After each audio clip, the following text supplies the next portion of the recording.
मुंबईच्या विमानतळावर पहिल्यांदाच सिग्नलची चाचणी करण्यात आली आहे। एअरपोर्ट अथॉरिटी ऑफ इंडियाच्या विशेष विमानाने नवी मुंबई आंतरराष्ट्रीय विमानतळावरील सिग्नल यंत्रणेची चाचणी घेतली आहे। धावपट्टीवरून एक व्हिडिओ उडत असल्याचा व्हिडिओ सध्या समोर आलेला आहे। नवी मुंबई आंतरराष्ट्रीय विमानतळाच्या धावपट्टीवरून ही चाचणी घेण्यात आलेली आहे। यावेळी अगदी जवळून पहिल्यांदाच विमान आल्याचं पाहून अनेकांना आश्चर्याचा धक्का बसला। या सिग्नल यंत्रणेच्या चाचणीचा रिपोर्ट मुख्यालयाला पाठवला जाणार आहे। तर आपण पाहतोय की धावपट्टीवरून विमान उडतानाचे हे सगळं दृश्य जे आहे ते आपण सध्या पाहतो आहे।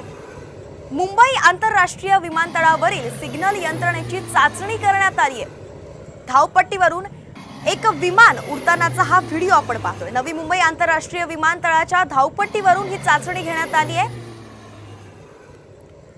आपले प्रतिनिधी सिद्धेश म्हात्रे आपल्या सोबत आहेत। सिद्धेश, पहिल्यांदा तशी चाचणी करण्यात आली आहे, काय सविस्तर अपडेट? नक्कीच नवी मुंबई इंटरनॅशनल एअरपोर्टच्या वरतून ही विमानाची पहिली यंत्रणेची चाचणी जी आहे, सिग्नल यंत्रणेची चाचणी जी आहे ती करण्यात आलेली आहे।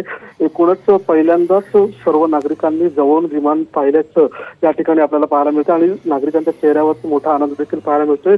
नवी मुंबई इंटरनॅशनल एअरपोर्टची जी टेक ऑफची जी पहिली डेडलाईन आहे ती 31 मार्च 2025 आहे, म्हणजे पुढच्याच वर्षी आहे आणि त्याचेच झपाट्याने जे काम आहे, वेगाचं काम जे आहे ते एअरपोर्ट अथॉरिटीतर्फे करण्यात येत आहे आणि त्याचेच सिग्नल यंत्रणेची जी पाहणी आहे, पहिली पाहणी जी आहे ती पार पडलेली आहे आणि याचा रिपोर्ट जो आहे तो एअरपोर्ट अथॉरिटीला पाठवण्यात येणार असल्याची माहिती देखील समोर येते। ओके, धन्यवाद सिद्धेश या सविस्तर माहितीसाठी। तर या विमानतळाची जी चाचणी झाली आहे, विमानतळ सिग्नल यंत्रणेची चाचणी झाली आहे, त्याची वैशिष्ट्ये आपण पाहूया। नवी मुंबई विमानतळ 5 टप्प्यांत उभारलं जाणार आहे। पहिला आणि दुसरा टप्पा एकत्रित पूर्ण केला जाणार आहे। यात एक टर्मिनल आणि एक रनवे असणार आहे।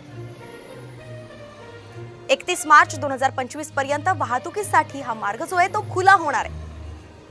अंदाजे 2 कोटी प्रवासी प्रवास करू शकतील।